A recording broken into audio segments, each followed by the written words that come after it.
Hey guys, so I've got my video transcoding on the VFO restoration, and it's taking forever.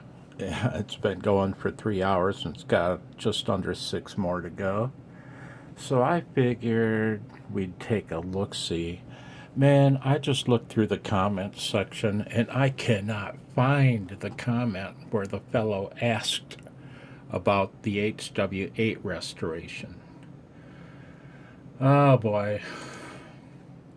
So, what I wanted to do was take a quick look with you at HW-8, a couple pictures, and tell you what I think and give you my thoughts on restoration points for that radio. Okay? I used to have an HW-7 and an HW-8 that I bought at a swap meet.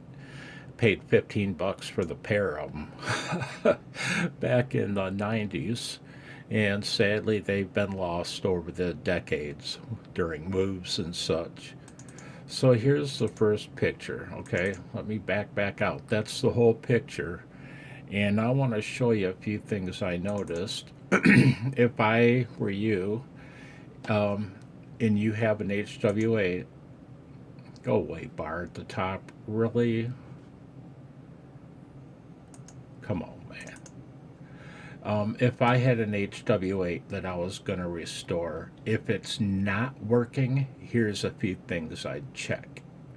Um, Believe it or not, well, you probably will believe it, solder connections are some of the most problematic failure points in a Heathkit, and toroids are notorious failure points when it comes to solder connections on the other side of the board. If the builder has to strip the leads himself, it's especially so. I'm not so sure with a commercially built QRP rig, but I don't know what Heathkit had you do with those toroids. If the user had to bare the wires, you're supposed to bare them well and then pre-tin them with solder before you install them, but few do. How would I find, for example, this toroid has one winding?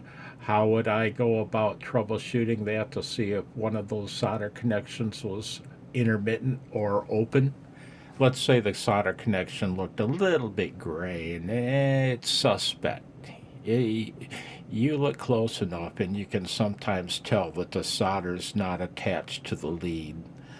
But how a good way to tell? Don't try to make contact with the toroid. Just stick your continuity tester, your ohm meter, on the two pads where that toroid solders onto.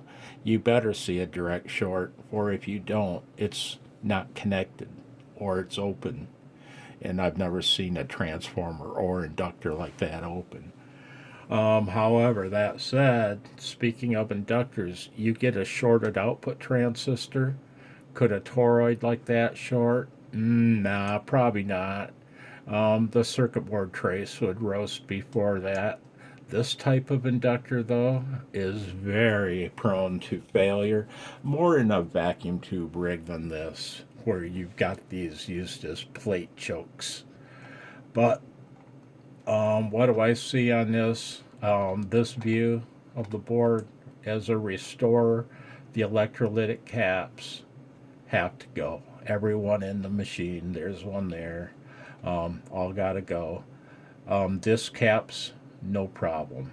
Um, in a machine of this age, you really shouldn't have resistor value drift like you see in older vacuum tube gear. That's about all I see for that picture. I want to show you the next. A lot more to see here.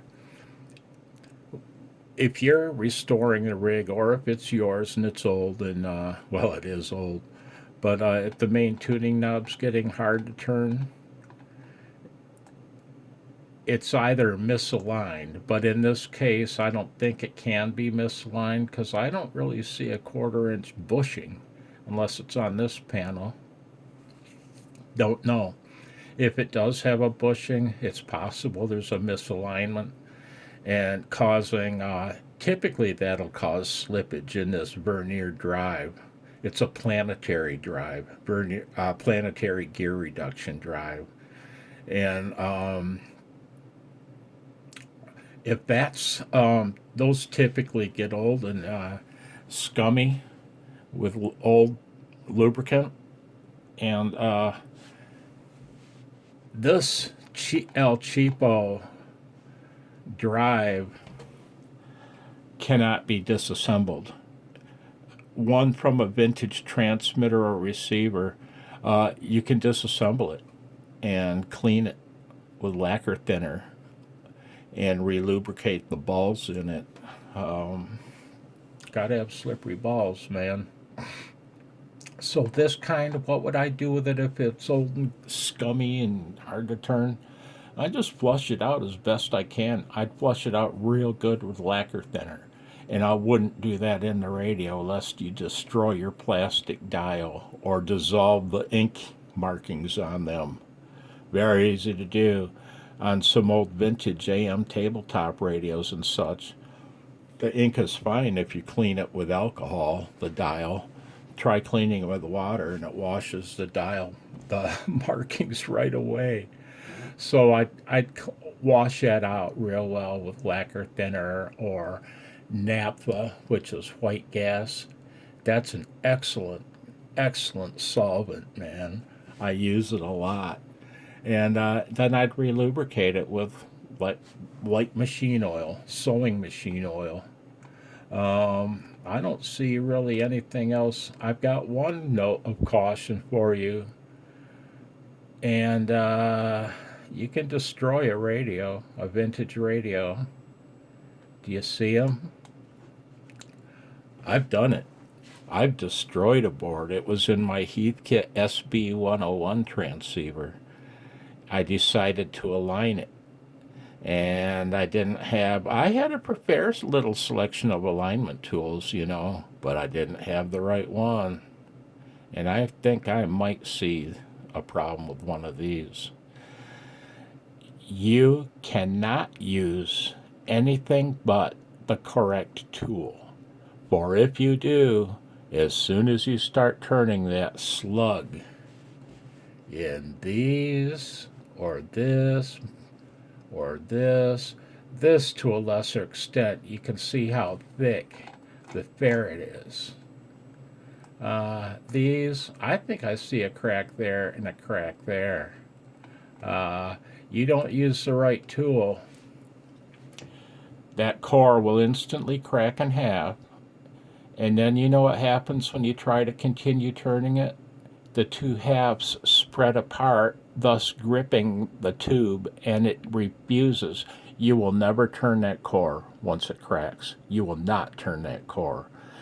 The best you can do if you have an identical slug is crush that one, get it out of there, and put your new one in. But you're not going to have a spare unless you've got junker parts machines laying around. On a vintage piece of equipment, you crack one of those cores and you may have destroyed that piece of equipment, at least for some decades, until a part comes along. You don't use an Allen wrench. You don't use any metal tool. The proper alignment tool is made of a super hard plastic. It might be Delrin. I'm not sure. Probably not Teflon. I don't know. It's either nylon or Delrin probably, and it's the perfect hardness. It'll give a tiny bit, but it won't. It'll fit relatively tight at all times up against the hexagonal shape of that slug, and maintain maximum contact area. You try using a metal tool, that can't happen. You're going to have 2 points of contact, and snap goes your core. In my SB101, I was lucky. I found, those are pretty common transceivers. I found a new heterodyne oscillator board, a little board underneath where that core lived, and for $15 I was able to get out of that. Other than that, I really don't, as a restorer, uh, other than the obvious dirty pots and such. Um, you know what I'd do? These caps, look at here. Look at this lubricant. Can you see the color of it? And those balls, they look rotten. That needs to be cleaned out with lacquer thinner. Then after you do, you see this item right here, this piece of metal.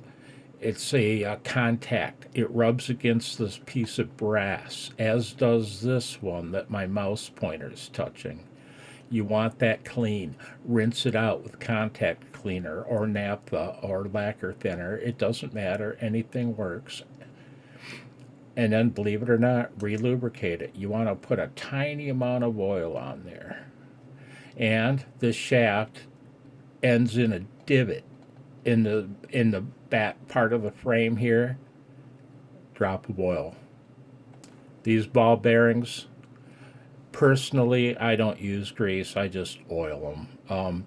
You should put grease in there, I suppose, but I don't. Too lazy. Same thing with this cap. Here's the little spring contact. I see it right in there. Yeah, so anything else? Not really.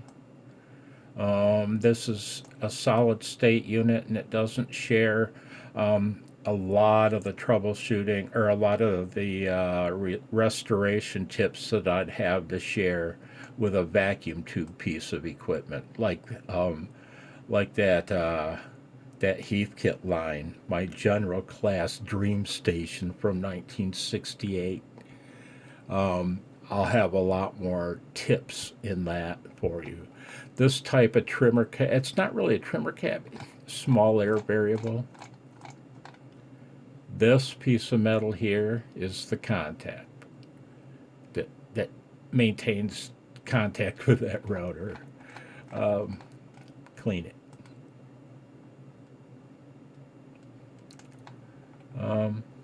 These spring contacts, some people don't lubricate them like this right here.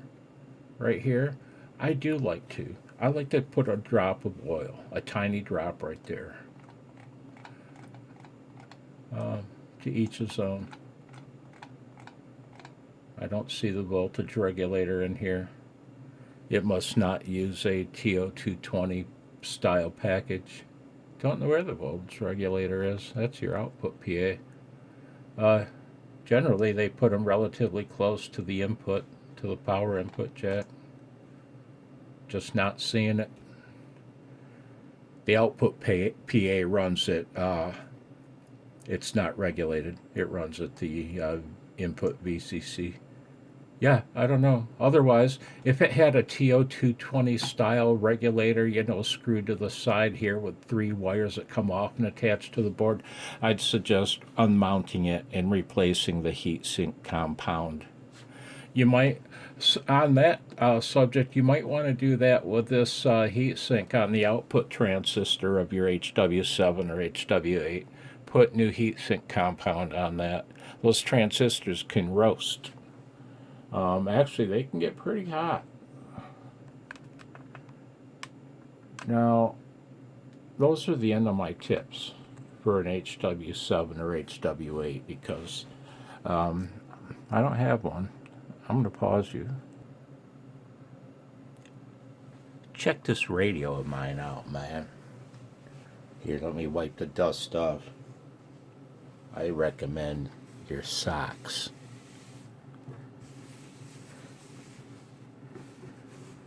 If your wife bitches, tell her Wirehead told you to. Check this out, man. I wanted to compare this to an HW-7 or HW-8 and point out the differences, right? Hang on. There's a pretty view. Probably crooked. My whole world was crooked. I wanted to point out the similarities to this homebrew transceiver to the HW-8 and point out some vast differences in the engineering of it. I met a fellow during field day named Roy Llewellyn, W7EL Echo Lima. You may know him for another product of his called EZNEC. He programmed it. He wrote it. We became friends, and he taught me the finer points of superhet design, specifically IF crystal filter design for the backpacking rig, and after some communication, working from an article that he had published in QST magazine, I took that article and ran with it, man, and took it from there using some hints he was throwing out. And he didn't give me any direct information. He steered me in the right direction to find the information I needed, even if it meant going to the library, and it did. No internet then, boys and girls. Well, hang on. This video's grown too long, and I want to post it while the other one's transcoding. We'll have to take a look at this on another day. I'm dying to show you what I did with the VFO in it. Well, I can't speak anymore. I guess it means I've talked too much. Time to go mute. I hope this was of some value to somebody that has an HW-7 or 8 that they'd like to restore. You guys take care, and please be well. 73.